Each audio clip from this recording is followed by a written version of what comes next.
ხო და რა ვიფიქრე, იცით მეგობრებო, ვარ ახლა ასე ჩემი იმის სატრიშუბზე, ჩემ გურიაში. ხო და რა ვიფიქრე, აი სცენარისტები, ჰოლივუდი, მოლივუდი და კიდე ვიღაცები, ხო 1000 გვარ ფანტასტიკას იღებდნენ რა.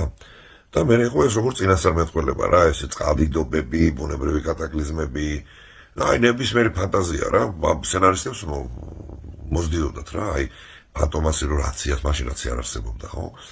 ხო და გარდა ამისა ის რაღაც თვითმფრინავის შენობას დაეჯახა და აი 1000 საზიზღრობას და იმას იღებდნენ, რა ქვია, ფილმებს და შემდეგ ახდებოდა, გავიდოდა წლები და ეს კატაკლიზმი ახდებოდა, ეს უბედურება ახდებოდა, ახლა მე როგორც ვარ მაგალითად თოლში, მინახე დეტექტივების სასტუმროში რო ჩარჩებიან თოლში და ვერ გადიანო ესა და გარეთ ქარბუქი როა და მე დენი რო ქრება და სიცივე როა, ახლა მე იქავარ.